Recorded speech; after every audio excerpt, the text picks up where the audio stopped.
الحمد لله نحمده ونستعينه ونستغفره ونعوذ بالله من شرور أنفسنا ومن سيئات أعمالنا من يهده الله فلا مضل له ومن يضلل فلا هادي له وأشهد أن لا إله إلا الله وحده لا شريك له وأشهد أن محمدا عبده ورسوله صلى الله على نبينا محمد وآله وصحبه وسلم أما بعد فإن خير الحديث كتاب الله وخير الهدي هدي محمد صلى الله عليه وسلم وشر الأمور محدثاتها وكل محدثة بدعة وكل بدعة ضلالة وكل ضلالة في النار يا أيها الذين آمنوا اتقوا الله حق تقاته ولا تموتن إلا وأنتم مسلمون يا أيها الناس اتقوا ربكم الذي خلقكم من نفس واحدة وخلق منها زوجها وبث منهما رجالا كثيرا ونساء واتقوا الله الذي تساءلون به والأرحام إن الله كان عليكم رقيبا يا أيها الذين آمنوا اتقوا الله وقولوا قولا سديدا يصلح لكم أعمالكم ويغفر لكم ذنوبكم ومن يطع الله ورسوله فقد فاز فوزا عظيما যাবতীয় প্রশংসা আল্লাহ রাব্বুল আলামিনের জন্য। দরুদ ও সালাম বর্ষিত হোক আমাদের প্রিয় নবী মুহাম্মদুর রাসূলুল্লাহ সাল্লাল্লাহু আলাইহি ওয়াসাল্লামের উপর। আল্লাহ তাআলা পবিত্র কোরআনে সমস্ত মানুষকে ডাক দিয়ে বলছেন, ইয়া আইয়ুহান নাসু ইন্না খালাকনাকুম মিন যাকারিন ওয়া উনসা ওয়া জাআলনাকুম শুউবান ওয়া ক্বাবাইলা লিতাআরাফু ইন্না আকরামাকুম ইনদাল্লাহি আতকাকুম। হে মানুষেরা, আমি তোমাদেরকে এক পুরুষ এবং একজন নারী থেকে সৃষ্টি করেছি এবং তোমাদেরকে এরপরে বিভিন্ন জাতি এবং গোত্রে বিভক্ত করেছি যাতে তোমরা একে অন্যের সাথে পরিচিত হতে পারো। তবে তোমাদের মধ্যে আল্লাহ তাআলার নিকট সবথেকে সম্মানিত এবং মর্যাদামণ্ডিত ব্যক্তি হচ্ছেন যে আল্লাহকে অধিক ভয় করে, তাকওয়া অবলম্বন করে। এই আয়াত থেকে যেটা আমরা বুঝতে পারি যে আমরা সবাই, প্রত্যেক মানুষ, আমরা বনু আদম, আমরা আদম আলাইহিস সালামের সন্তান। মানুষ হিসেবে আমরা সবাই সমান, কোনো ভেদাভেদ নেই। তবে আল্লাহ তাআলার কাছে মর্যাদার দিক থেকে একটাই মাপকাঠি, সেটা হচ্ছে তাকওয়া। তোমাদের মধ্যে কেউ আল্লাহ তাআলার কাছে কেউ কারো উপরে থেকে শ্রেষ্ঠত্ব নেই, তোমরা সবাই সমান। তবে শ্রেষ্ঠত্বর মাপকাঠি আল্লাহ তাআলার কাছে শ্রেষ্ঠ হতে পারবা যদি আল্লাহকে তুমি অধিক ভয় করো, তাহলে। তাছাড়া কোনো শ্রেষ্ঠত্বের মাপকাঠি নেই, কোনো দিক থেকে তোমার শ্রেষ্ঠত্ব নেই। তোমার দেশের ভিন্নতার কারণে তুমি অমুক দেশের নাগরিক তাই তুমি শ্রেষ্ঠ, তোমার শরীরের রং এটা তাই তুমি শ্রেষ্ঠ, তোমার ভাষা এটা তাই তুমি শ্রেষ্ঠ, এই ধরনের কোনো মাপকাঠি আল্লাহ তাআলার কাছে নেই। সুতরাং রঙের ভিন্নতার কারণে, ভাষার ভিন্নতার কারণে, দেশের ভিন্নতার কারণে কেউ কারো উপর শ্রেষ্ঠত্ব লাভ করবে এবং তার নিচে যারা আছে তাদের উপর তারা নির্যাতন করবে, এটা ইসলামে গ্রহণযোগ্য নয়। এই জন্যই তো আমরা সবাই জানি যে 1947 সালের পরে যখন পাকিস্তান আলাদা হলো, পাকিস্তান কিন্তু দুইটা অংশ ছিল, পশ্চিম পাকিস্তান এবং পূর্ব পাকিস্তান। সমস্যা হলো মুসলিম সবাই, কিন্তু পশ্চিম পাকিস্তানের শাসক যারা, তারা পূর্ব পাকিস্তানের নাগরিকদের উপর অনেক জুলুম এবং নির্যাতন করেছে। এমনকি এই পূর্ব পাকিস্তান থেকে যে রাজস্ব বা যে অর্থ লাভ করত, তার 95% তারা খরচ করত পশ্চিম পাকিস্তানের উন্নয়নে, আর পূর্ব পাকিস্তান ছিল অবহেলিত। এই জুলুম নির্যাতন এই পূর্ব পাকিস্তানের মানুষ তারা এটা মেনে নিতে পারেনি, যে কারণেই তাদের দাবি ছিল স্বাধীনতা। আসলে যে কোনো মুসলিম দেশ বিভক্ত হওয়াটা এটা নেতিবাচক বিষয়, কারণ এখানে মুসলিমদের শক্তি খর্ব হয়। কিন্তু সমস্যা হলো যে যদি কেউ নির্যাতনের শিকার হয় তাহলে তাদের অধিকার আছে প্রতিরোধ করার। আল্লাহ তাআলা বলছেন ওয়াল্লাযিনা ইযা আসাবাহুমুল বাগী হুম ইয়ানতাসিরুন, যখন তাদের উপর সীমালঙ্ঘন করা হয় যারা প্রতিরোধ করে। আমরা তখন, এখন যারা বেঁচে আছেন, ওই সময় যারা ছিলেন তারা কিন্তু এই বিষয়টা তখন উপলব্ধি করেছেন। হয়তো আমাদের অনেকের জন্ম তখন হয়নি, এটার অনেক ব্যাখ্যা থাকতে পারে, এখানে অনেক স্বার্থ, অনেকের স্বার্থ এখানে নিহিত থাকতে পারে। আমাদের দেশ স্বাধীন হলে তাদের জন্য এটা স্বার্থের বিষয়, আমাদের দিনের জন্য ক্ষতিকর হতে পারে, কারো ব্যক্তিগত স্বার্থ থাকতে পারে, যে কারণে এখানে হয়তো সহযোগিতা তারা করেছে তাদের নিজেদের স্বার্থের জন্য। কিন্তু এটা সত্য যে এদেশের মানুষের তাদের কামনা ছিল যে জুলুম নির্যাতন থেকে রক্ষা পাওয়া। এরপরে তো আমরা জানি ইতিহাস যে এদেশ স্বাধীন হলো 9 মাস যুদ্ধ করার পর। কিন্তু আসলে বিষয় হলো যে আসলে স্বাধীনতা বলতে আমরা আসলে কি বুঝি? স্বাধীনতা বলতে আসলে যেটা বোঝায় সেটা হলো সার্বিক নিরাপত্তা, নিরাপদে বসবাস করা। আপনি আপনার দিন নিরাপদে আপনি আপনার দিন পালন করবেন, কেউ এখানে আপনাকে বাধা দিবে না। নিজে পালন করবেন, আপনি দিন প্রচার করবেন, কেউ আপনাকে এখানে বাধা দিবে না। আপনি নিরাপদে রাতে আপনার বাসায় ঘুমাবেন, কেউ আপনার উপর হামলা করবে না।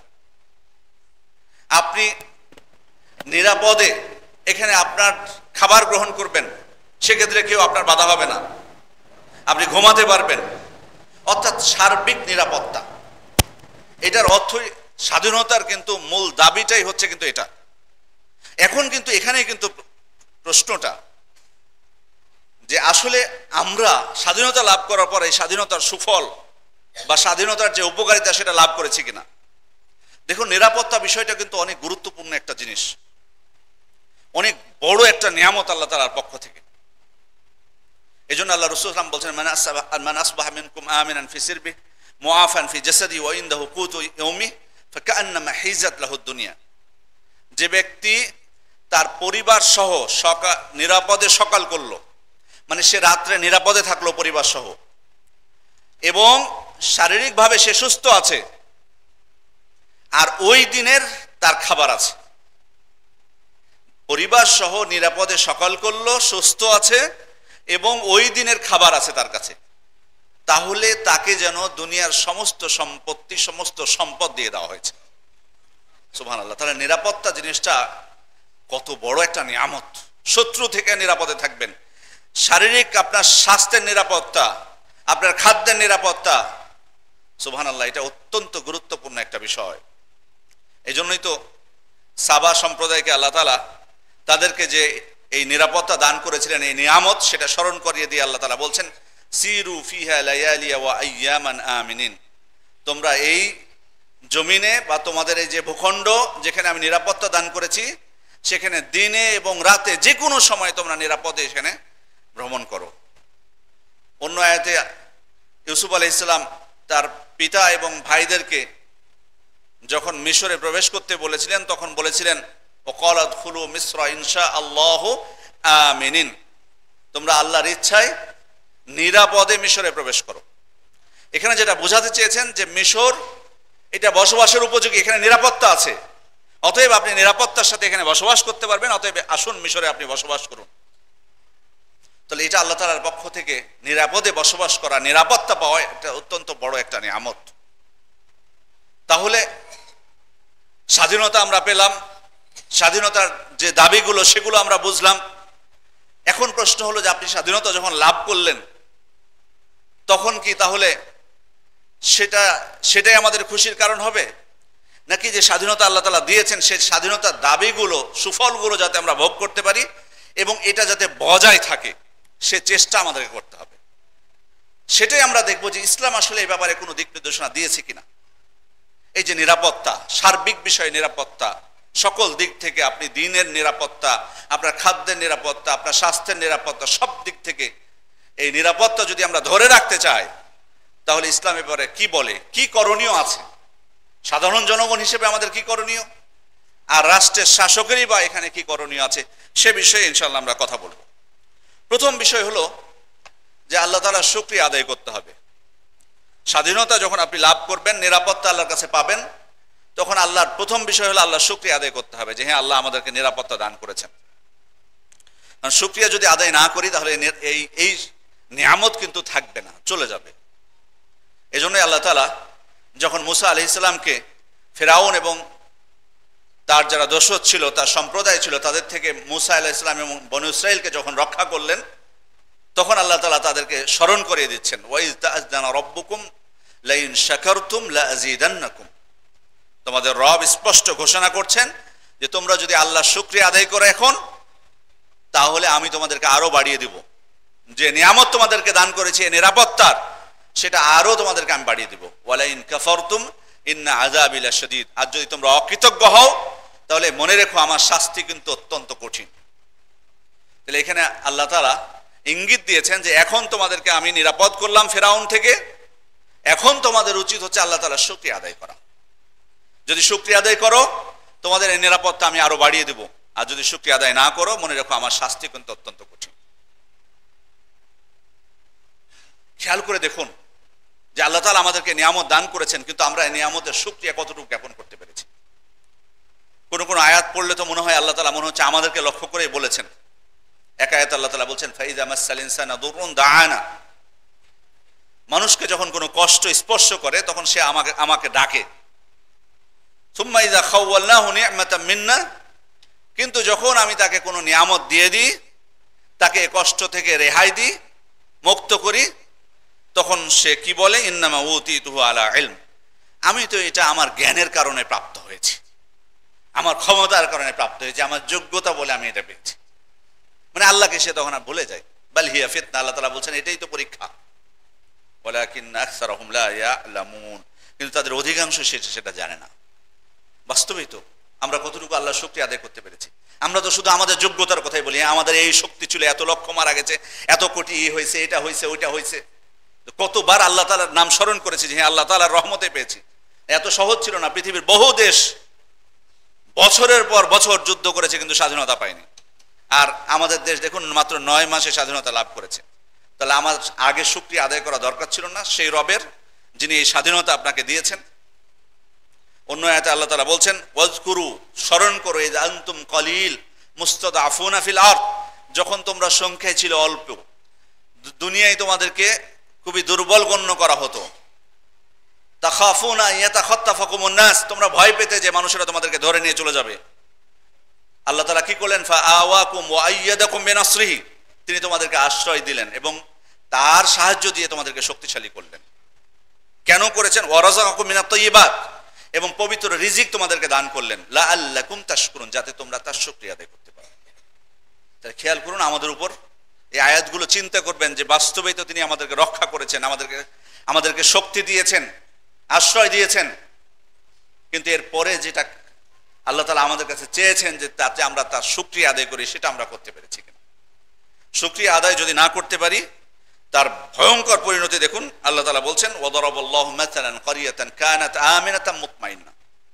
তিনি এবার স্পষ্ট শুনিয়ে দিচ্ছেন একটা জনপদের উদাহরণ দিয়ে, যে জনপদে তারা নিশ্চিন্তে নিরাপদে বসবাস করত। ইয়াতিহা রিজকুহা রাগাদাম মিন কুল্লি মাকান, সকল স্থান থেকে প্রচুর পরিমাণে তাদের কাছে রিজিক আসতো, জীবন উপকরণ আসতো।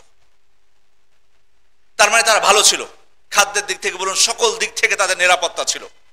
কিন্তু কি করলো তারা, উচিত ছিল তাদের শুকরিয়া আদায় করা আল্লাহর, কিন্তু তারা কি করেছে, ফাকাফারাত বিআনউমিল্লাহ, তারা আল্লাহর অকৃতজ্ঞ হয়ে গেল, আল্লাহর এই নিয়ামতের অকৃতজ্ঞ হয়ে গেল। ফাআযাকাহুল্লাহু লিবাসাল জুই ওয়াল খাউফি বিমা কানু ইয়াসনাউন।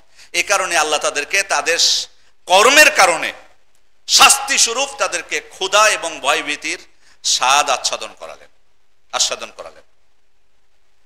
তাহলে তার মানে নিশ্চিন্তে নিরাপদে সবকিছু ছিল, কিন্তু তারা অকৃতজ্ঞ হয়েছিল বলে আবার ভয়ভীতি চলে আসলো, আবার খাদ্য সংকট দেখা দিল। এই জন্য প্রথম বিষয় হচ্ছে যে আল্লাহ তাআলার কৃতজ্ঞতা জ্ঞাপন করা, এবং সাথে সাথে অবশ্য মানুষেরও কৃতজ্ঞতা জ্ঞাপন করতে হবে, যাদের অবদান ছিল, যারা মাধ্যম ছিল স্বাধীনতার পিছনে, হ্যাঁ তাদেরও শুকরিয়া আপনাকে জ্ঞাপন করতে হবে। লা ইয়াশকুরুল্লাহ মান লা ইয়াশকুরুন নাস, যারা মানুষের শুকরিয়া আদায় করে না তারা আল্লাহর শুকরিয়া আদায় করতে পারে না। এই জন্য অবশ্যই মানুষের অবদানকে খাটো করতে হবে না, কিন্তু মূল আল্লাহ তাআলা ইচ্ছা না করলে আপনি আমি কিন্তু এই স্বাধীনতা, এই নিরাপত্তা কিন্তু লাভ করতে পারতাম না। তবে যারা মাধ্যম ছিল, যারা কষ্ট করেছে, আন্তরিকভাবে আল্লাহ সন্তুষ্টির উদ্দেশ্যে সময় দিয়েছে, শ্রম দিয়েছে, রক্ত দিয়েছে, জীবন দিয়েছে, তাদের শুকরিয়া আদায় করতে হবে।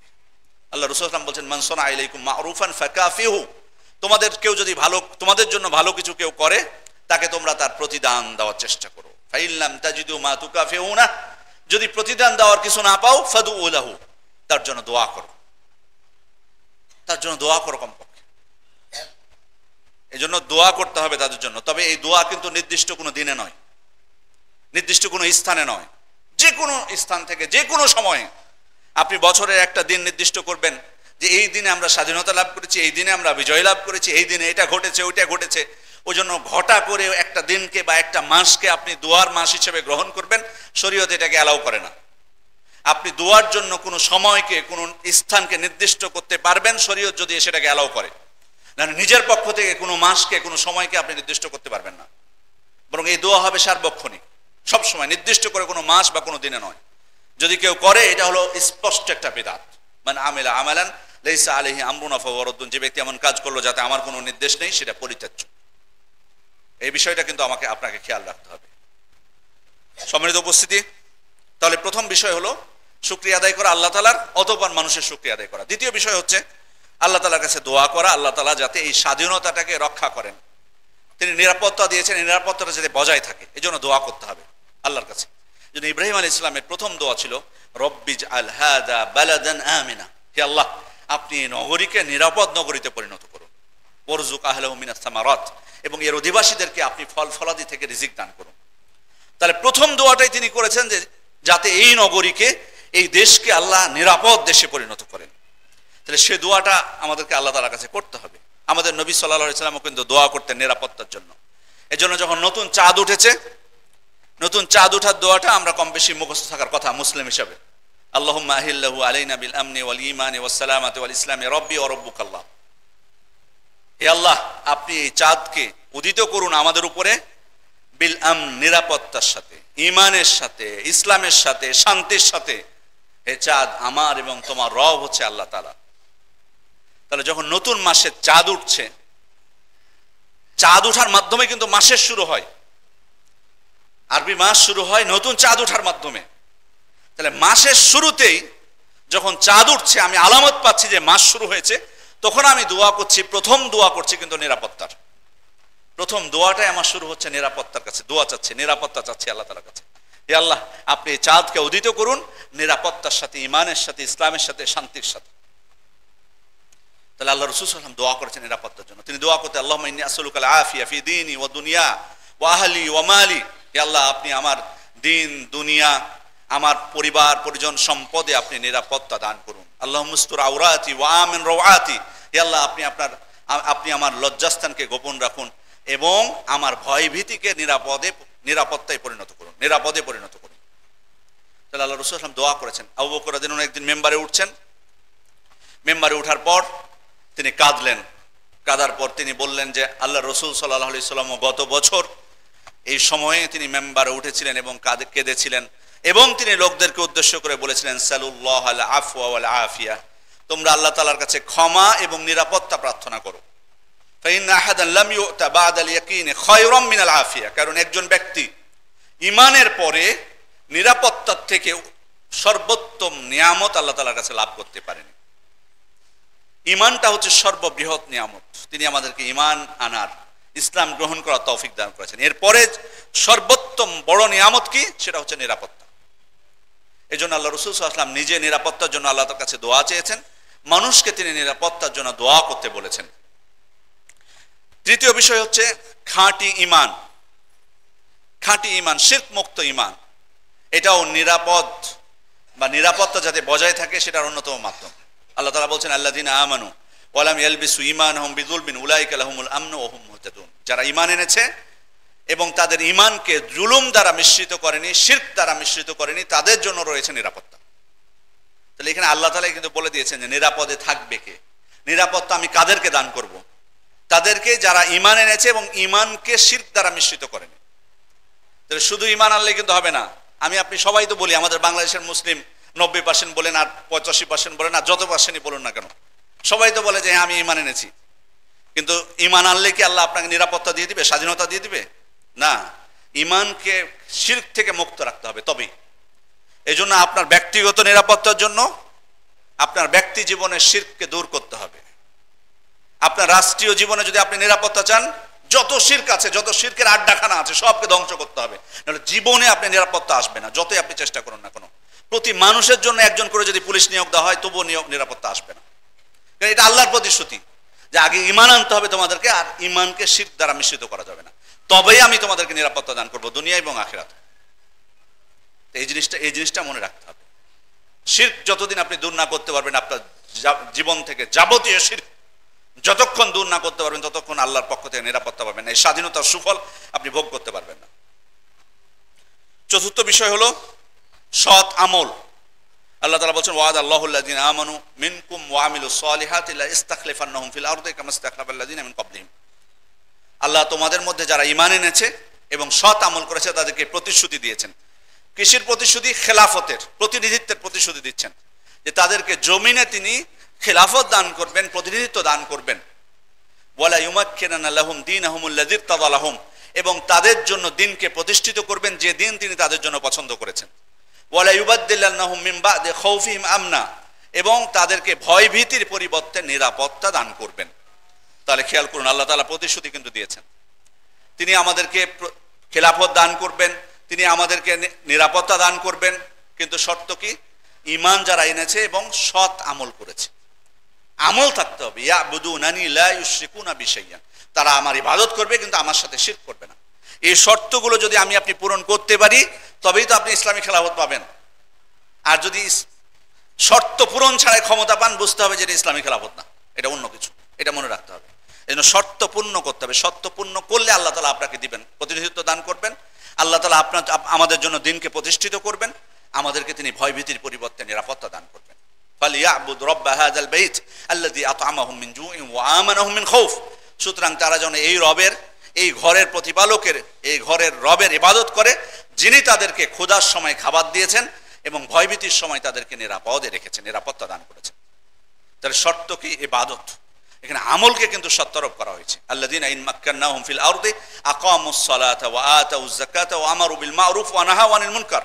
আমি যদি তাদেরকে জমিনে প্রতিষ্ঠিত করি, জমিনে তাদেরকে স্বাধীনতা দান করি, নিরাপত্তা যদি দান করি, তাদেরকে কি করতে হবে? সালাত আদায় করতে হবে, যাকাত দিতে হবে, সৎ কাজের আদেশ দিতে হবে, অন্যায় থেকে নিষেধ করতে হবে।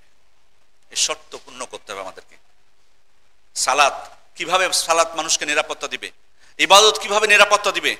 শুধু একটা উদাহরণ দিই। আল্লাহ তাআলা বলেছেন ইন্নাস সালাতা তানহা আনিল ফাহশাই ওয়াল মুনকার। নিশ্চয় সালাত মানুষকে অশ্লীলতা এবং অন্যায় থেকে বাধা দেয়। এই সালাত যখন আদায় করবে, এই সালাত যদি প্রকৃত সালাত সে আদায় করতে পারে, আল্লাহ তাকে অন্যায় থেকে হেফাজত করবেন। কারো উপর সে অন্যায় করবে না, কারো উপর সে জুলুম করবে না। তার মানে তখনই তো নিরাপত্তাটা আসবে। কেউ কারো উপর জুলুম করা থেকে যখন বিরত হবে তখনই তো নিরাপত্তা আসবে। তার মানে ইবাদতটা করতে হবে। ইবাদত করলে তবেই তো সে অন্যের উপর আক্রমণ করবে না, অশ্লীল কাজ করবে না, অন্যায় কিছু করবে না। সম্মানিত উপস্থিতি, এরপর পঞ্চম বিষয় হলো যাবতীয় পাপ থেকে নিজেকে হেফাজত করতে হবে। শুকরিয়া, দোয়া, ঈমান, আমল। পঞ্চম বিষয় হলো পাপ থেকে হেফাজত করতে হবে নিজেকে, যাবতীয় পাপ থেকে রক্ষা করতে হবে, তবেই আল্লাহ তাআলা নিরাপত্তা দান করবেন এবং এই নিরাপত্তা বজায় থাকবে। খেয়াল করুন যে পাপ কিভাবে একটা স্বাধীন রাষ্ট্রে যেখানে নিরাপত্তা আছে সেখানে সেই রাষ্ট্রে বিশৃঙ্খলা সৃষ্টি করতে পারে শুধু পাপের কারণ। তার একটা প্রমাণ দেখুন, সুনান ইবনে মাজার একটা হাদিস। 5টা বিষয় এখানে আল্লাহ তাআলা উল্লেখ করে, আল্লাহ রাসূল সাল্লাল্লাহু আলাইহি ওয়াসাল্লাম উল্লেখ করেছেন। তিনি বলছেন লাম তাযহারিল ফাহিশাতু ফি কওমিন হাত্তা ইউলিনু বিহা ইল্লা ফাশা ফিহিমুত তাউন ওয়াল আওজা আল্লাতী লাম তাকুন মাদাত ফি আসলাফিহিমুল লাযিনা মাদাউ। 1 নাম্বার, যখন কোনো সম্প্রদায়ের মধ্যে অশ্লীলতা প্রকাশ্যে ছড়িয়ে পড়ে তখন আল্লাহ তাআলা তাদের মধ্যে প্লেগ, মহামারী বা এমন কিছু রোগের আবির্ভাব ঘটান বা এমন কিছু রোগ দিয়ে দেন যেটা তাদের পূর্ববর্তীদের মধ্যে ছিল না। নতুন নতুন রোগ। কিসের কারণে? অশ্লীলতা যখন প্রকাশ্যে ছড়িয়ে পড়বে তখন। আমাদের মধ্যে অশ্লীলতা কতটুক ছড়িয়েছে সেটা নিশ্চয়ই আপনারাই বিবেচনার ভার আপনাদের উপর দিলাম। নতুন নতুন রোগ আসবে, তার প্রমাণ কিন্তু দেখেছেন এই করোনার সময়। এর বড় প্রমাণ, চোখের সামনে প্রমাণ দেখেছেন। যে পাপ, যে রোগ কিন্তু আমাদের পূর্ববর্তীরা দেখেনি। কি অবস্থা হয়েছিল দেশে তখন স্বচক্ষে আপনারা দেখেছেন। একটা দেশের স্বাধীনতার অর্থ কিন্তু আমরা প্রথমে বলেছি স্থিতিশীলতা থাকবে, সেখানে নিরাপদে আপনি যে কোনো স্থানে যে ইবাদত করবেন, যে কোনো স্থানে আপনি কর্ম করতে পারবেন, ভ্রমণ করতে পারবেন। কি ছিল তখন? আপনি মসজিদে আসাই তো নিষিদ্ধ হয়ে গেছিল, মসজিদে আসতে পারতেন না, কোথাও যাতায়াত করতে পারতেন না। কি কঠিন অবস্থা হয়েছিল তখন। কারণ কি? আল্লাহ তাআলার শাস্তি এটা। এটার মূল কারণ, শাস্তি কেন দিলেন? তার কারণ হচ্ছে অশ্লীলতা ছড়িয়ে পড়েছে, প্রকাশ্যে অশ্লীলতা ছড়িয়ে পড়েছে। তাহলে আমাদের এই যে নিরাপত্তার ক্ষেত্রে যে বাধা হয়, সেটার জন্য দায়ী আমি আপনি, আমাদের সমাজে যারা অপকর্ম করে। দ্বিতীয় বিষয়, ওয়ালাম ইয়ানকুসুল মিকিয়াল ওয়াল মিজানা ইল্লা উখিযু বিসসিনিন ওয়া শিদ্দাতিল মাউনা ওয়া জাওরিস সুলতানি আলাইহিম। যখন তারা ওজনে এবং মাপে কম দিবে, ওজনে এবং মাপে যদি তারা কম দেয়, তিনটা শাস্তির কথা এখানে বলেছেন আল্লাহ রাসূল সাল্লাল্লাহু আলাইহি ওয়াসাল্লাম। কোন সম্প্রদায় যদি তারা ওজনে এবং মাপে কম দেয়, এটাও আছে কিনা আপনি বিবেচনা করবেন আপনারা। ওজনে এবং মাপে কম দিলে আল্লাহ রাসূল সাল্লাল্লাহু আলাইহি ওয়াসাল্লাম বলছেন দুর্ভিক্ষে আক্রান্ত হবে তারা, খাদ্য সংকটের মধ্যে পড়বে এবং শাসকের নির্যাতনের শিকার হবে, সরকারের নির্যাতনের শিকার হবে। এটা আল্লাহ রাসূল সাল্লাল্লাহু আলাইহি ওয়াসাল্লাম বলেছেন যখন ওজনে এবং মাপে কম দিবে। এবং এই ওজনে এবং মাপে কম দেওয়া শুধুমাত্র যে দাড়িপাল্লা বা ওই ইলেকট্রিক ডিজিটাল মেশিন, এটা কিন্তু না, বরং অন্যকে ফাঁকি দেওয়া, তার প্রাপ্য বুঝিয়ে না দেওয়া, এটা এখানে বোঝানো হয়েছে।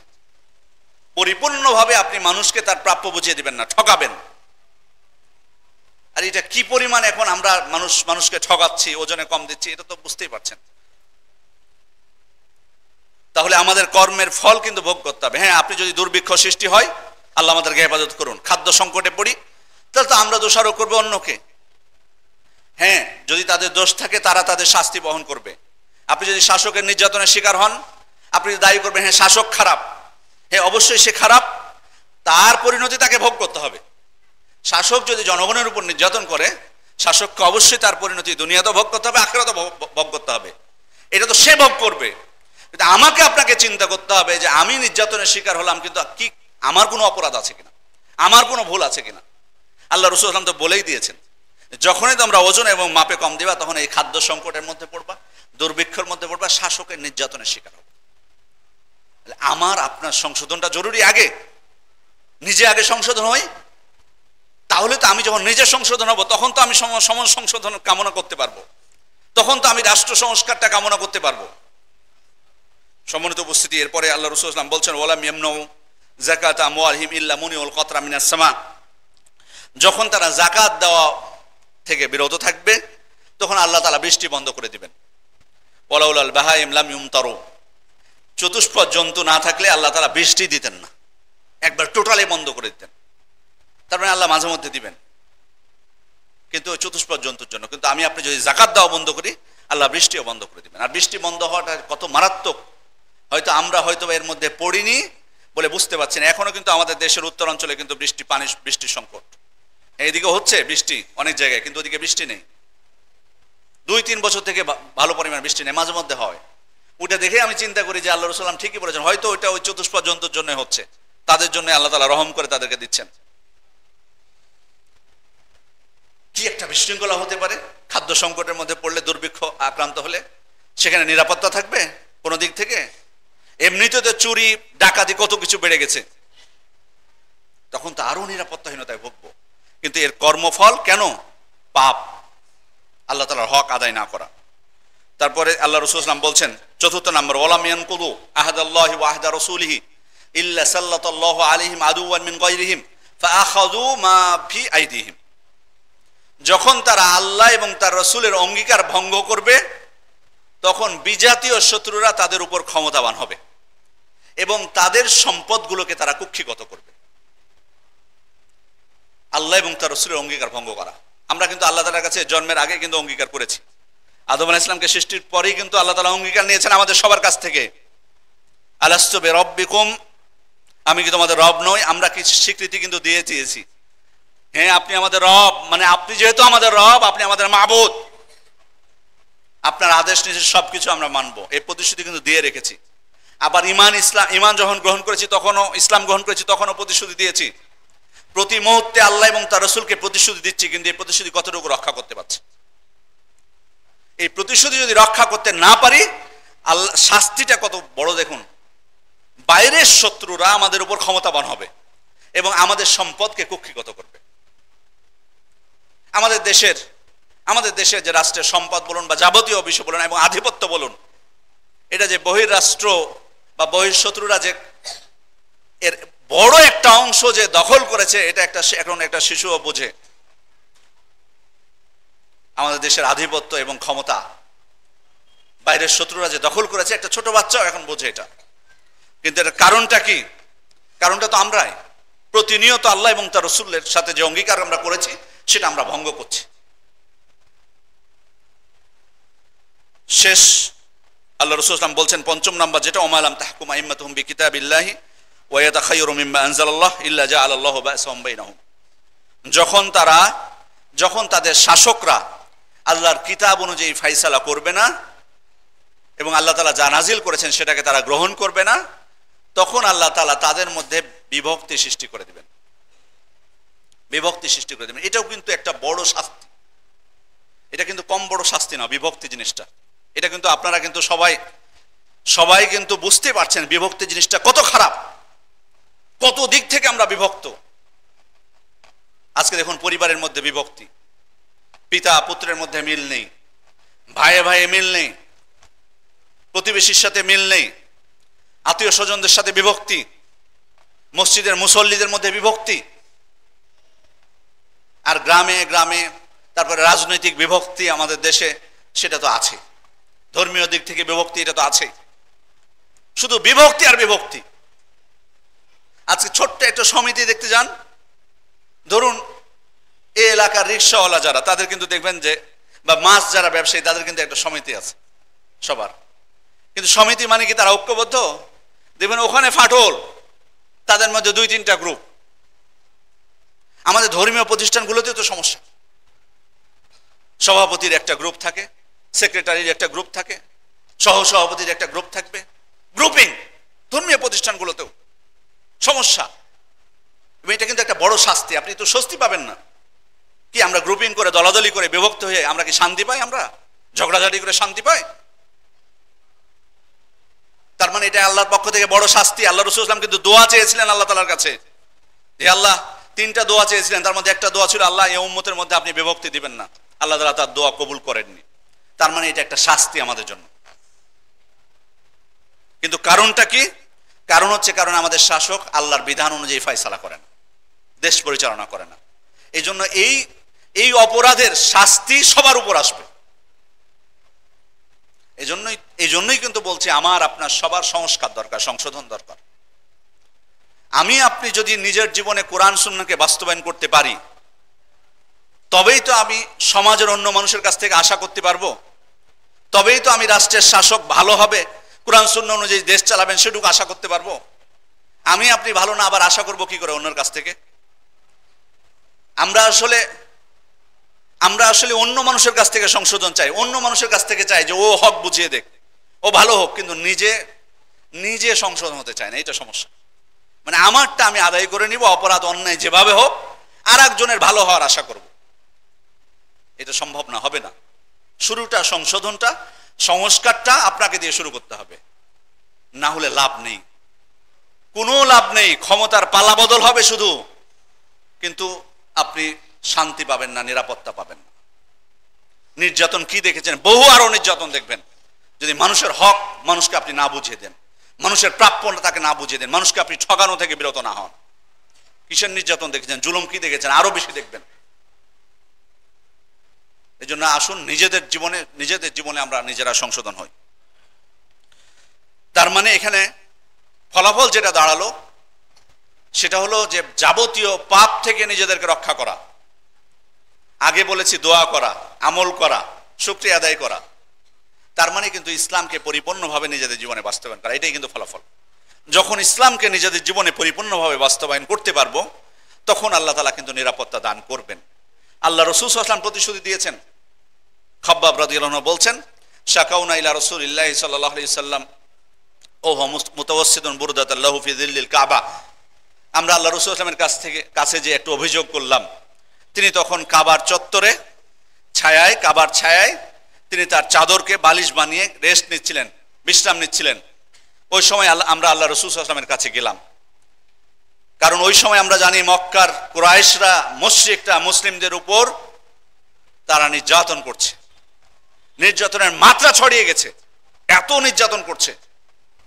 সেই ইতিহাস কিন্তু আপনারা সিরাতের গ্রন্থগুলোতে, বিশুদ্ধ যে সিরাতের গ্রন্থগুলো আছে সেখানে পড়বেন, দেখবেন যে মক্কার আল্লাহ রাসূলের মাক্কি জীবনে 13টা বছর কিভাবে কেটেছে, সাহাবা ইকরামের এই মাক্কি জীবনে 13টা বছর কিভাবে কেটেছে। ওই সময় যখন নির্যাতনের শিকার সাহাবা ইকরাম আল্লাহ রাসূল সাল্লাল্লাহু আলাইহি ওয়াসাল্লামের কাছে গেছেন, যে বলছেন, ইয়া রাসূলুল্লাহ আলা তাদউ লানা, আল্লাহ রাসূল আপনি কি আমাদের জন্য দোয়া করবেন না? আলা তাস্তানসিরু লানা, আপনি কি আমাদের জন্য সাহায্য প্রার্থনা করবেন না? এই নির্যাতন কি চলতেই থাকবে? নির্যাতন কি বন্ধ হবে না? আল্লাহ সাহায্য কি আসবে না? আল্লাহ রাসূল সাল্লাল্লাহু আলাইহি ওয়াসাল্লাম তাদেরকে বললেন, কানা রাজুলু ফীমান ক্বাবলাকুম, তোমাদের পূর্বে এমন ব্যক্তিও ছিল, ইউহফারু লাহু ফিল আরদ, তার জন্য জমিনে গর্ত খনন করা হতো, ফায়ুজআলু ফিহি, তারপরে এই গর্তে তাকে নামিয়ে দেওয়া হতো, ফায়ুজাউ বিল মিনশার ফায়ুদাউ আলা রাসি ফায়ুশাক্কু বিসনাতাইন, এরপর করাত নিয়ে এসে তার মাথায় দিয়ে তার মাথাকে দ্বিখণ্ডিত করে দেওয়া হতো। ওমা ইয়াসুদ্দুহু যালিকা আন দীনিহি, এর পরেও, এত নির্যাতন করার পরেও তাকে তার দিন থেকে বিরত রাখা যায়নি, তাকে তার দিন থেকে তাকে সরাতে পারেনি তারা, এত নির্যাতন করার পরও। ওয়া ইউমশাতু বিআমশাতিল হাদিদ মা দুনা লাহমিহি মিন আযমিন আও আসাবিন, এরপরে লোহা চিরুনি নিয়ে এসে তার শরীরের গোশত, হাড়, রগগুলোকে ছিন্ন বিচ্ছিন্ন করে দেওয়া হতো। ওমা ইয়াসুদ্দুহু যালিকা আন দীনিহি, এই এত শাস্তি দেওয়ার পরও এটা তাকে তার দিন থেকে সরাতে পারেনি। এরপর আল্লাহ রাসূল সাল্লাল্লাহু আলাইহি ওয়াসাল্লাম বলছেন, ওয়াল্লাহি লা ইউতিম্মান্না হাযাল আমর, তার মানে আল্লাহ রাসূল সাল্লাল্লাহু আলাইহি ওয়াসাল্লাম সাহাবা ইকরামকে বোঝাচ্ছেন যে তোমরা যে নির্যাতনের শিকার, তার থেকে বেশি নির্যাতন তোমাদের পূর্বের ভাইরাও শিকার হয়েছে। মনে রেখো, ওয়াল্লাহি লা ইউতিম্মান্না হাযাল আমর, আল্লাহ শপথ করে বলছি, আল্লাহ তাআলা এই দিনকে পরিপূর্ণ করবেন, পরিপূর্ণতা তিনি দান করবেন। হাত্তা ইয়াসিরা রাকিবু মিন সানআ ইলা হাদরামাউত লা ইয়াখাফু ইল্লাল্লাহ, এমনকি এমন নিরাপত্তা আল্লাহ তাআলা দান করবেন তোমাদেরকে যে সনআ থেকে হাদরামাউত পর্যন্ত একজন ব্যক্তি নিরাপদে ভ্রমণ করবে, আল্লাহ ছাড়া কাউকেই ভয় পাবে না সে। অতএব নিরাশ হওয়ার কিছু নেই, আল্লাহর দিনকে পরিপূর্ণ করো, নিজেদের জীবনে পরিপূর্ণভাবে মানো, ইনশাআল্লাহ আল্লাহ তোমাদেরকে এই নির্যাতন থেকে রক্ষা করবেন, তোমার এই ভয়ভীতি থেকে দূর করবেন। বাস্তবে তো সেটা, পরবর্তীতে তো এটা বাস্তবে পরিণত হয়েছে। সম্মানিত উপস্থিতি, এজন্য আসুন আমরা আমাদের দিনকে পালন করি, আল্লাহ তাআলাকে ভয় করি, কারণ আল্লাহ তাআলার ভয় না থাকলে কিন্তু পাপ থেকে নিজেদেরকে রক্ষা করতে পারবো না। যত যাই পরিকল্পনা করি, সব থেকে বড় ওষুধ হলো আল্লাহ তাআলাকে ভয় করা। এই জন্য তো আদম পুত্র হাবিল তার ভাইকে বলেছিলেন, লা ইন বাসাত্তা ইলাইয়া ইয়াদাকা লিতাকতুলানি মা আনা বিবাসিতি ইয়াদি ইলাইকা লিআকতুলাক, তুমি যদি আমাকে হত্যার উদ্দেশ্যে তোমার দুই হাত প্রসারিত করো, আমি কিন্তু তোমাকে হত্যার উদ্দেশ্যে আমার হাত প্রসারিত করব না। ইন্নী আখাফুল্লাহ রাব্বাল আলামিন, কারণ বিশ্ব প্রতিপালক আল্লাহকে আমি ভয় পাই। কেন তিনি পাপ করতে উদ্যত হয়নি? কারণ তিনি আল্লাহকে ভয় পান। তাই আল্লাহর ভয় থাকলে নিজেদেরকে পাপ থেকে দূরে রাখা সম্ভব।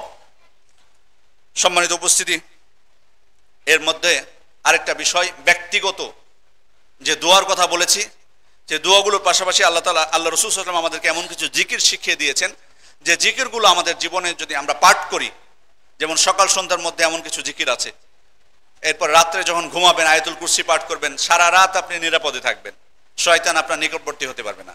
শয়তান বলতে এখানে মানুষ শয়তান, জিন শয়তান, দুইটা থেকে আপনি রক্ষা পাবেন এই আয়াতুল কুরসি যদি আপনি পাঠ করেন। আপনি বাড়ি থেকে বের হবেন, বিসমিল্লাহ তাওয়াক্কালতু আলাল্লাহ লা হাওলা ওয়ালা কুওয়াতা ইল্লা বিল্লাহ, শুধু এটুকু বলবেন, তখন আপনাকে নিরাপত্তা দান করা হবে, আপনাকে রক্ষা করা হবে, আপনার জন্য সবকিছু যথেষ্ট করে দেওয়া হবে। শয়তান আপনার থেকে পালিয়ে যাবে, তানাহা আনহু শাইতান, এবং আরেকজন শয়তানকে বলবে যে এর তুমি কোনো ক্ষতি করতে পারবে না, যাকে আল্লাহর পক্ষ থেকে নিরাপত্তা দান করা হয়েছে।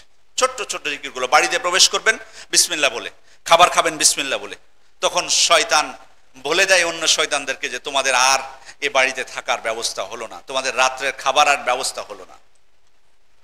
তার মানে নিরাপত্তা যদি আমরা পেতে চাই, আমাদেরকে কিছু আমল করা লাগবে, দোয়া করব এবং জিকির আজকার যেগুলো আছে সেগুলো আমরা করার চেষ্টা করব। ঘুমানোর জিকির, সালাতের পরে জিকির, সকাল সন্ধ্যা জিকিরগুলো, এরপরে আমরা দ্বিতীয় যে বিষয়টি সেটি হচ্ছে যে একটা দেশের নিরাপত্তা বা স্বাধীনতা রক্ষার জন্য শাসকের কি করণীয়, শাসক কি করবেন। প্রথমত তিনি নিজেও দিন রক্ষায় সচেষ্ট থাকবেন, বিশুদ্ধ আকীদা পোষণ করতে হবে তাকে, কারণ বিশুদ্ধ আকীদা পোষণ যদি না করে তার মানে শিরক আমদানি করবেন উনি। আর শিরক আমদানি করলে খুতবার শুরুতেই বলে দিয়েছি ওই আয়াত আর রিপিট করার দরকার নেই, নিরাপত্তা আল্লাহ দান করবে না শিরক থাকলে। এবং দিনের গভীর জ্ঞান তাকে থাকতে হবে, তার দিনের জ্ঞান যদি না থাকে তখন ইসলাম বিরোধী দিন বিরোধী আইন উনি প্রণয়ন করবেন। যদি নিজে তার দিনের গভীর জ্ঞান না থাকে, উনি যাদের দিনের জ্ঞান আছে বিজ্ঞ আলেমদেরকে উনি তার উপদেষ্টা হিসেবে নিয়োগ দিবেন, একজনকে হতে পারে অথবা একের অধিক হতে পারে। দ্বিতীয় বিষয় হলো উনি ন্যায় বিচার প্রতিষ্ঠা করবেন এবং দণ্ডবিধি বাস্তবায়ন করবেন। দুইটা একটার সাথে আরেকটা রিলেটেড। দণ্ডবিধি বাস্তবায়ন করতে হবে, অর্থাৎ অপরাধী যে অপরাধ করেছে সে অপরাধের শাস্তি তাকে অবশ্যই দিতে হবে, বিনা কারণে আপনি তাকে মাফ করতে পারবেন না। এবং ন্যায় বিচার করতে হবে, কারো উপর জুলুম করা যাবে না। ন্যায় বিচার প্রতিষ্ঠা করলে নিরাপত্তা আসবে।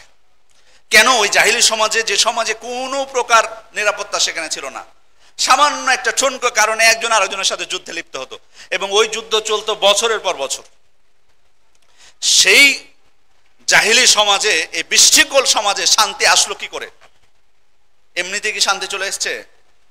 ন্যায় বিচার প্রতিষ্ঠিত হয়েছিল, দণ্ডবিধি বাস্তবায়ন করা হয়েছে, কোনো সুযোগ ছিল না মাফ করার। মাখজুমি নারী, সহিহ বুখারীর বর্ণনা, সহিহ বুখারী এবং মুসলিমের বর্ণনা, মাখজুমি নারী চুরি করেছেন, সম্ভ্রান্ত বংশের মহিলা চুরি করেছেন। এখন তার উপর শাস্তি বাস্তবায়ন করলে কি হবে?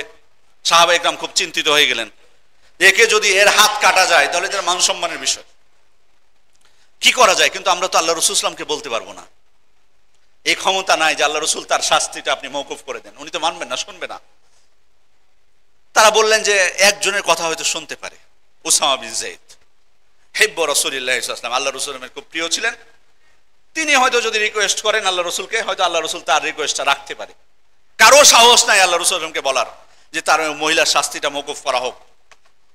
উসামা বিন যায়েদ তাদের কথাই যে আল্লাহ রাসূল সাল্লাল্লাহু কাছে যে রিকোয়েস্ট করেছেন, আল্লাহ রাসূল যেমন বলেছেন আল্লাহ রাসূল চেহারা বিবর্ণ হয়ে গেছে, রেগে গেছেন তিনি অত্যন্ত। তিনি উসামা বিন যায়েদকে বলছেন, আতাশফাউ ফি হাদ্দিন মিন হুদুদিল্লাহ, তুমি আল্লাহর সীমারেখার ব্যাপারে আল্লাহ তাআলা যে শাস্তি নির্ধারণ করেছেন সেটার ব্যাপারে তুমি আমার কাছে এসে সুপারিশ করতে এসেছো? আল্লাহ তাআলা শাস্তি নির্ধারণ করে দিয়েছেন সেটার ব্যাপারে তুমি আমার কাছে এসে সুপারিশ করছো? সাথে সাথে উসামা বিন যায়েদ বলছেন, ইস্তাগফির লি ইয়া রাসূলুল্লাহ, আল্লাহ রাসূল আমার জন্য আপনি আল্লাহর কাছে ক্ষমা প্রার্থনা করুন, আমার ভুল হয়ে গেছে। এরপর সবাইকে সতর্ক করে দিয়ে আল্লাহ রাসূল সাল্লাল্লাহু আলাইহি ওয়াসাল্লাম বললেন, ইন্নামা আহলাকাল্লাযিনা মিন ক্বাবলিকুম ইযা সারাকা ফিহিমুশ শরীফ তারাকুহু, তোমাদের পূর্বে একটা সম্প্রদায় ধ্বংস হয়ে গেছে। কেন? তাদের মধ্যে সম্ভ্রান্ত বংশের কেউ যদি চুরি করত তারা তাকে ছেড়ে দিত, তার উপর হদ কায়েম করতো না, দণ্ডবিধি বাস্তবায়ন করতো না। ওয়াইযা সারাকা ফিহিমুদ দাঈফ আকামু আলাইহিল হাদ, আর তাদের মধ্যে কেউ যদি দুর্বল কেউ চুরি করত তার উপর আবার দণ্ডবিধি বাস্তবায়ন করতো, শাস্তি কার্যকর করতো। ওয়াইমুল্লাহ লাউ আন্না ফাতিমাতা বিনতে মুহাম্মদ সারাকাত লাকাতআতু ইয়াদাহা, আমি আল্লাহ শপথ করে বলছি আমার কন্যা ফাতেমাও যদি চুরি করতো আমি তার হাত কেটে দিতাম। এর নামই ন্যায় বিচার, এটাকেই বলে জিরো টলারেন্স, এটাকেই কিন্তু বলা হয়। মুখে শুধু জিরো টলারেন্স, কিন্তু বাস্তবে নাই। পাপ অন্যায় যেই করবে তাকে আমি শাস্তি দিব, এটাকেই তো জিরো টলারেন্স বলে। শুধু মুখে আছে, লেখা আছে, কিন্তু বাস্তবে নাই। কত অন্যায়কারী মুক্ত হয়ে যাচ্ছে, এমনি ঘুরে বেড়াচ্ছে আমার আপনার পাশে, কোনো বিচার নেই তাদের। আল্লাহ রাসূল সাল্লাল্লাহু আলাইহি ওয়াসাল্লামের এই শিক্ষা তার পরবর্তী খোলাফারা পেয়েছিলেন আল্লাহ রাসূল সাল্লাল্লাহু আলাইহি ওয়াসাল্লামের কাছে, তারাও ন্যায় বিচার প্রতিষ্ঠা করেছেন, এজন্য সে সমাজেও শান্তি ছিল। ওমর ইবনুল খাত্তাব রাদিয়াল্লাহু আনহু, ইবনে কাসির রাহমাতুল্লাহ আলাইহি তাই বিদায় ওয়ান নিহায়ার মধ্যে উল্লেখ করেছেন ঘটনাটি। একবার একটি ঘোড়া ক্রয় করেছিলেন, ঘোড়াটা ক্রয় করার পর, সুস্থ ঘোড়া ক্রয় করেছেন, কিছু দূর যাওয়ার পর ঘোড়া খুঁড়িয়ে খুঁড়িয়ে হাঁটতে শুরু করেছে। তো ওমর ইবনুল খাত্তাব রাদিয়াল্লাহু আনহু ওই ঘোড়া নিয়ে ফিরে এসেছেন বিক্রেতার কাছে, এসে বলছেন, তোমার ঘোড়া আমি নেব না, তুমি তোমার ঘোড়া ফেরত নাও, তোমার ঘোড়া খুঁড়িয়ে খুঁড়িয়ে হাঁটে। তখন উনি বলছেন, না আমিরুল মুমিনিন, আমি তো আপনার কাছে সুস্থ ঘোড়া বিক্রি করেছি, আমি ফেরত নেব কেন? ওমর ইবনুল খাত্তাব বলেন, তাহলে আমাদের বিচারক নির্ধারণ করা হোক, উনি বিচার করবেন আমাদের মধ্যে। তখন বললেন কাজী সুরাই, উনি ন্যায় বিচার করেন, ওনার কাছে আমরা যাই। বিচারক শুনলেন সবকিছু, শোনার পর এবার ওমর ইবনুল খাত্তাব খলিফা, তিনি তখন আমিরুল মুমিনিন খলিফা তিনি ওই সময়, উনাকে এবার জিজ্ঞেস করছেন যে আমিরুল মুমিনিন, ঘোড়া যখন আপনি ক্রয় করেছিলেন তখন ঘোড়াটা সুস্থ ছিল নাকি খুঁড়িয়ে খুঁড়িয়ে হাঁটছিল? যখন আপনি ক্রয় করেছিলেন, বলেন না তখন সুস্থ ছিল। তাহলে আপনি নিয়ে যাওয়ার পর খুঁড়িয়ে খুঁড়িয়ে হেঁটেছে, তাহলে এখন ওই ঘোড়া আপনি ফেরত দেওয়ার কোনো অধিকার রাখেন না। যদি ফেরত দিতেই হয় আপনাকে, তাহলে যে সুস্থ ঘোড়া আপনি ক্রয় করেছিলেন, যেভাবে যে অবস্থায় ক্রয় করেছিলেন ওই অবস্থায় আপনাকে ফেরত দিতে হবে। সুবহানাল্লাহ, কি বিচার! ওমর ইবনুল খাত্তাব বলছেন বাস্তবেই তো ঠিকই তো, এটাই তো নেই বিচার। তখন তিনি তাকে বললেন যে তোমাকে আমি কুফার প্রধান বিচারপতি হিসাবে আমি নিয়োগ দিলাম, সেখানে তুমি বিচার করবা। এই কাজী শুরাই অনেক দিন বিচারপতি ছিলেন, এমনকি আলী রাদিয়াল্লাহু আনহুর সময়ও তিনি বিচারপতি ছিলেন। এবং আলী রাদিয়াল্লাহু আনহু তিনি তার একটা বর্ম হারিয়ে যায়, সেই বর্মটা তিনি একজন খ্রিস্টানের কাছে পান বা একজন ইহুদির কাছে। তো তিনি তখন বলেন যে এটা তো আমার বর্ম, কিন্তু ওই খ্রিস্টান অস্বীকার করে। তখন বলে চলো কাজী শুরাইয়ের কাছে। বিচারকের কাছে গেছেন, বিচারক তখন তার নিজের আসন থেকে উঠে আসছিলেন, কারণ আমিরুল মুমিনিন খলিফাতুল মুসলিমিন এসছে। কিন্তু আলী রাদিয়াল্লাহু আনহু বললেন যে আপনি আপনার আসনেই থাকুন, আমি আজকে আপনার কাছে বিচার চাইতে এসেছি। বললেন ঘটনা। এবার বিচারপতি কাজী শুরাই ওই খ্রিস্টান ব্যক্তিকে জিজ্ঞেস করছেন যে বলো বর্মের কথা। উনি তো বলছেন যে এটা ওনার বর্ম, তুমি চুরি করেছো, বলো। তো বলছে আমি আমিরুল মুমিনিনকে মিথ্যাবাদী বলবো না, তবে বর্মটা আমারই। এবার বিচারপতি আলী রাদিয়াল্লাহু আনহুকে বলছেন যে আসলে বর্মটা তো আমি তার কাছেই দেখছি, যদি আপনি আমিরুল মুমিনিন আপনি দাবি করেন যে বর্মটা আপনার, তাহলে প্রমাণ কিন্তু আপনাকে দিতে হবে। আপনার কোনো সাক্ষী আছে কিনা? বলে হ্যাঁ আমার সাক্ষী আছে। কে? না আমার ছেলে এবং আমার কৃতদাস। বিচারক বললেন আপনি নিশ্চয় জানেন যে পিতার পক্ষে ছেলের সাক্ষ্য গ্রহণযোগ্য নয়, অতএব আপনি আপনার ছেলেকে সাক্ষী হিসেবে গ্রহণ করতে পারবেন না, এটা এলাও না। শেষ পর্যন্ত বিচারক রায় দিলেন ওই খ্রিস্টানের পক্ষে। এবার ওই খ্রিস্টান ব্যক্তি তার বর্ম নিয়ে ফিরে চলে যাচ্ছে, কিছু দূর যাওয়ার পর আবার ফিরে এসছে, এসে বলছে যে এটাই হচ্ছে নবীদের শিক্ষা, এটাই হচ্ছে ইসলামের শিক্ষা, যে খলিফাতুল মুসলিমিন শাসক নিজে কোনো আইন নিজের হাতে তুলে না নিয়ে নিজেকে বিচারকের কাছে সমর্পণ করছে। আবার বিচারক রায় দিচ্ছে খলিফার বিরুদ্ধে, বিচারক স্বাধীনভাবে রায় দিচ্ছেন খলিফার বিরুদ্ধে, তবু উনি কিছু বলছেন না, মেনে নিচ্ছেন। আমি সাক্ষ্য দিচ্ছি যে আল্লাহ ছাড়া সত্য কোনো মাবুদ নেই এবং মুহাম্মদ সাল্লাল্লাহু আলাইহি ওয়াসাল্লাম আল্লাহর রাসূল। সাথে সাথে ইসলাম গ্রহণ করলেন। আলী রাদিয়াল্লাহু আনহু তখন বললেন যে তুমি যেহেতু মুসলিম হয়েছো, এবং স্বীকার করলেন যে আমিরুল মুমিনিন এটা আপনারই বর্ম, আমি চুরি করেছিলাম। ফেরত দিলেন উনি, কিন্তু আলী রাদিয়াল্লাহু আনহু বললেন না, তুমি যেহেতু মুসলিম হয়েছো আমি তোমাকেই দিয়ে দিলাম। সাথে আরেকটা ঘোড়া তাকে উপহার দিয়েছিলেন, কোনো কোনো বর্ণনা এসেছে। সুবহানাল্লাহ। ওই যে আমরা শুনি না যে বিচার বিভাগ স্বাধীন বিচার বিভাগ, নির্বাহী বিভাগ থেকে বিচার বিভাগ আলাদা থাকবে, স্বাধীন থাকবে, এটা শুধু কানে আপনি শুনতে থাকবেন, বাস্তবে আপনার চোখের সামনে দেখতে পাবেন না। কিন্তু এই ঘটনাগুলো এগুলো দেখুন, এটাই হচ্ছে স্বাধীন বিচার বিভাগ। খলিফা শাসক, তার দরকার ছিল নাকি বিচারপতির কাছে যাওয়ার? একটা চট দিলে তো দিয়ে দিত সাথে সাথে, আর কোনো প্রয়োজন আছে? আর আমাদের সমাজে কোথায় শাসক? শাসক তো দূরের কথা, আপনার পাড়া মহল্লার নেতাগুলোরই বিচারের দরকার হয় না, তাদেরই বিচারকের কাছে যাওয়া দরকার, ওরাই বিচারক, ওরাই 100। সম্মানিত উপস্থিতি, দেশের নিরাপত্তা যদি আমরা চাই, অবশ্যই দেশে ন্যায় বিচার এবং থাকতে হবে, দণ্ডবিধি বাস্তবায়ন করতে হবে। তৃতীয় বিষয় হলো সীমান্ত রক্ষায় নিরাপত্তা ব্যবস্থা গ্রহণ করতে হবে সরকারকে। এজন্য আপনি দেখতেছেন যে বহিঃশত্রু থেকে রক্ষা করার জন্য দেশকে সীমান্তের প্রহরা থাকতে হবে। এবং আপনি আরো সমস্যা তো দেখতে পান আমাদের দেশে, যে শত্রু তো দূরের কথা, এই মাদকটাই তো যথেষ্ট আমাদেরকে ধ্বংস করার জন্য। যেভাবে বাইরের রাষ্ট্র থেকে মাদক আসে আমাদের দেশে, এটাই যে যথেষ্ট। আজকে যে অপরাধ জগৎ, অপরাধ চক্র যে দেখতে পাচ্ছেন, কিশোর গ্যাং থেকে শুরু করে, এগুলো সবগুলো প্রভাব কিন্তু এই মাদকের প্রভাব। এগুলো সীমান্তে প্রহরা আছে, কি করে তারা, কিভাবে আসে এই মাদকগুলো? এরা এই মাদক থেকে যদি দেশকে রক্ষা করতে না পারে, তো এই বড় বড় শত্রু থেকে রক্ষা করবে কি? শত্রুরা জেনে গেছে যে শত্রুর আসলে আলাদা প্রয়োজন নেই, এ দেশের উপরে এসে বিমান হামলা করার আর ওই গুলি করার কোনো দরকার নেই বাইরের শত্রুদের, ওই মাদক দিলে যথেষ্ট, এরা ধ্বংস হয়ে যাবে। এরা যেটা হচ্ছে প্রয়োজন হবে না, বাইরের শত্রু প্রয়োজন হবে না, আপনার ভেতরেই শত্রু সৃষ্টি হবে এই মাদকের প্রভাবে শুধুমাত্র। সম্মানিত উপস্থিতি, অনেকগুলো বিষয় আছে। তারপর শাসক আল্লাহর রাস্তায় তিনি জিহাদ পরিচালনা করবেন, এজন্য তার প্রশিক্ষিত বাহিনী থাকবে, তারা দেশের নিরাপত্তার জন্য থাকবে, এবং সাথে সাথে যদি বহিঃশত্রু দ্বারা আক্রমণের শিকার হয় রাষ্ট্র, তাহলে প্রয়োজনে শাসক তিনি এই বাহিনী দ্বারা যুদ্ধ করবেন। কারণ শাসকের দায়িত্ব হচ্ছে, আল্লাহ রাসূল বলছে ইন্নামাল ইমামু জুন্না ইউকাতালু মিন ওয়ারাহি, শাসক হচ্ছে ঢাল স্বরূপ, তার নেতৃত্বেই জিহাদ পরিচালিত হবে। পঞ্চম বিষয় হলো রাষ্ট্রীয় সম্পদের সুষম বন্টন নিশ্চিত করা। রাষ্ট্রের যে সম্পদ আছে উনি তার সুষম বন্টন নিশ্চিত করবেন জনগণের মধ্যে, যাকে তার প্রাপ্য বুঝিয়ে দিবেন, সবাইকে তার প্রাপ্য বুঝিয়ে দিবেন। কারণ মানুষকে যদি মানুষ তার হক না দেয়, তখনই কিন্তু বিশৃঙ্খলা সৃষ্টি হয়। আপনি দেখুন, এই যে আমাদের পরিবারগুলোতে, বিভিন্ন পরিবারের মধ্যে যে অশান্তিগুলো হয়, কারণ কি?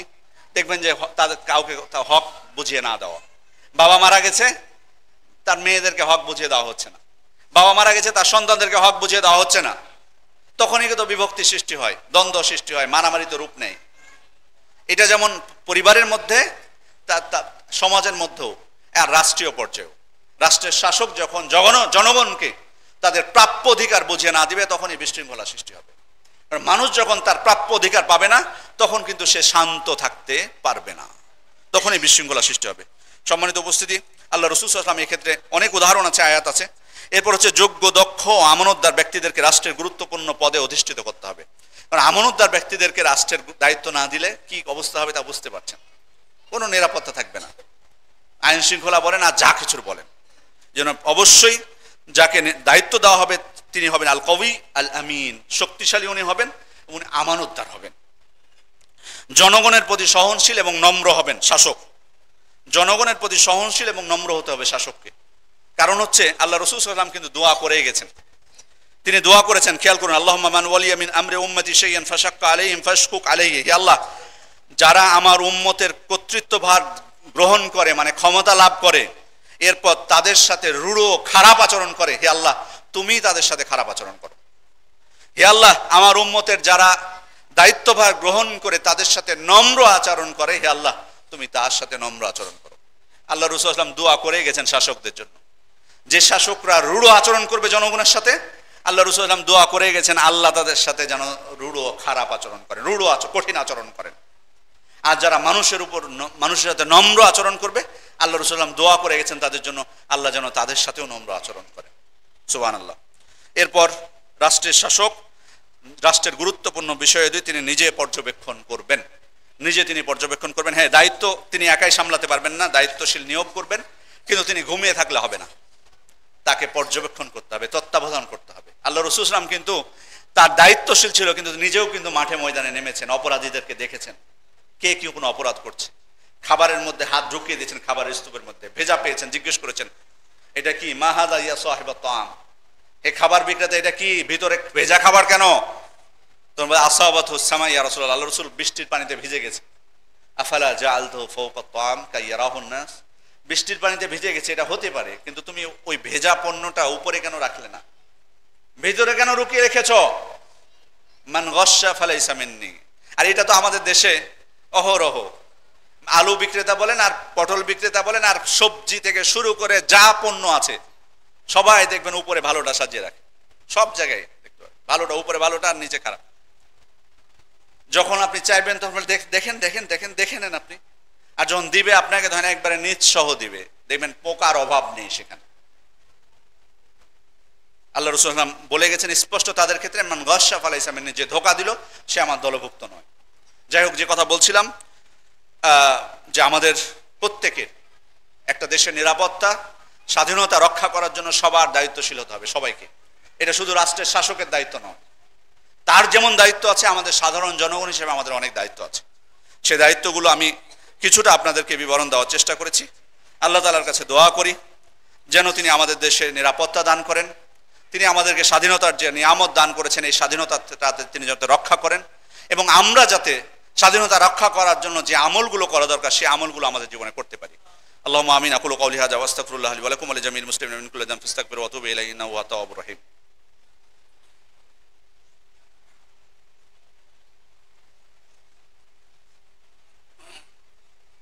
إن الحمد لله نحمده ونستعينه ونستغفره ونعوذ بالله من شرور أنفسنا ومن سيئات أعمالنا من يهده الله فلا مضل له ومن يضلل فلا هادي له وأشهد أن لا إله إلا الله وحده لا شريك له وأشهد أن محمدا عبده ورسوله أما بعد সম্মানিত মুসল্লিবৃন্দ যারা উপস্থিত আছেন এবং আপনারা যারা আমাদের কথা শুনতে পাচ্ছেন দেশ এবং বিদেশের থেকে আমাদের সমস্ত মুসলিম ভাইদের দৃষ্টি আকর্ষণ করব আমরা আজকে খুতবা দিচ্ছি মুসআব ইবনে উমাইর মাদ্রাসা এবং মসজিদ কমপ্লেক্সে। আপনারা জানেন যে এখানের এই প্রতিষ্ঠান এটা শুধুমাত্র এক মসজিদ নয়, এটা একটা কিন্তু শিক্ষা প্রতিষ্ঠানও, শিক্ষার প্রাণকেন্দ্র। এই প্রতিষ্ঠানের উন্নয়নের জন্য জমির সম্প্রসারণ দরকার, সামনে হোক বা পিছনে হোক, তো জমি ক্রয় করতে হবে। এই জন্য আমি আপনাদের কাছে যারা উপস্থিত আছেন এবং যারা অনুপস্থিত থেকে আমাদের কথা শুনতে পাচ্ছেন আমাদের সমস্ত মুসলিম ভাইদের প্রতি অনুরোধ থাকবে যে আপনারা আন্তরিকভাবে এই প্রতিষ্ঠানকে সর্বাত্মক পরামর্শ দিয়ে আর্থিকভাবে আপনারা সহযোগিতা করবেন। এবং আপনারা জেনে খুশি হবেন যে এখানে কিন্তু একটা হেফজ বিভাগ আছে এই মসজিদে, কোরআন মুখস্থ করছে বাচ্চারা। আপনারা যারা আশেপাশে থাকেন আপনাদের সন্তানদেরকে এখানে দিতে পারেন। এবং প্রতিষ্ঠান তো আপনারা জানেন এখানে আছে, যেটা 8 পর্যন্ত আছে, সামনের বছর ক্লাস 9 থেকে শুরু হবে ছেলেদের, আর মেয়েদের তো ক্লাস 3 পর্যন্ত আছে। ইনশাল্লাহ সামনের বছর থেকে ক্লাস 4ও স্টার্ট করা হবে মর্মে আমি জানতে পেরেছি। তো আপনারা সার্বিকভাবে ওই মসজিদ এবং মাদ্রাসা প্রতিষ্ঠান সবগুলোকে আপনারা আপনাদের নিজেদের পক্ষ থেকে প্রথমত আপনাদের কাছে দোয়া চাই, আন্তরিকভাবে দোয়া করবেন, আল্লাহ যেন সফলতা দান করেন। আর আপনাদের অর্থনৈতিকভাবে আপনারা যে যতটুকু পারেন সহযোগিতা করার চেষ্টা করবেন। আল্লাহ আমাদের সবাইকে তৌফিক দান করুন। اللهم آمين إن الله وملائكته يصلون على النبي يا أيها الذين آمنوا صلوا عليه وسلموا تسليما وقال صلى الله عليه وسلم من صلى عليه صلاة صلى الله عليه عشرا اللهم صل على محمد وعلى آل محمد كما صليت على إبراهيم وعلى آل إبراهيم إنك حميد مجيد اللهم بارك على محمد وعلى آل محمد كما باركت على إبراهيم وعلى آل إبراهيم إنك حميد مجيد وارض اللهم عن الخلفاء الراشدين والأئمة المهديين أبي بكر وعمر وعثمان وعلي وعن سائر الصحابة والتابعين ومن تبعهم بإحسان إلى يوم الدين اللهم أعز الإسلام والمسلمين اللهم أعز الإسلام والمسلمين اللهم أذل الشرك والمشركين اللهم انصر المسلمين في كل مكان اللهم انصر المسلمين في كل مكان ربنا آتنا في الدنيا حسنة وفي الآخرة حسنة وقنا عذاب النار ربنا ظلمنا أنفسنا وإن لم تغفر لنا وترحمنا لنكونن من الخاسرين اللهم اشف مرضانا وارحم موتانا واغفر لنا جميعا يا رب العالمين। আমরা দোয়া করব আমাদের যে সমস্ত ভাইরা অসুস্থ আছে তাদের জন্য আল্লাহ যেন তাদেরকে সুস্থতা দান করেন, আর যারা মৃত্যুবরণ করেছে আল্লাহ আমরা দোয়া করব তাদেরকে যেন আল্লাহ কবরে আযাব থেকে রক্ষা করেন এবং জান্নাতুল ফিরদাউস দান করেন। আল্লাহুম্মা আমিন। ইবাদাল্লাহ ইয়ারহামুকুমুল্লাহ ইন্নাল্লাহা ইয়া'মুরু বিল আদলি ওয়াল ইহসান ওয়া ইতা'i যিল কুরবা ওয়া ইয়ানহা আনিল ফাহশাই ওয়াল মুনকারি ওয়াল বাগই ইয়া'iদুকুম লা'আল্লাকুম তাযাক্কারুন ফাযকুরুল্লাহা ইয়াযকুরুকুম ওয়াদউহু ইস্তাজিব লাকুম ওয়া লাযিকরুল্লাহি আকবার ওয়াল্লাহু ইয়া'লামু মা তাসনাউন। কুমু ইলা সালাতিকুম।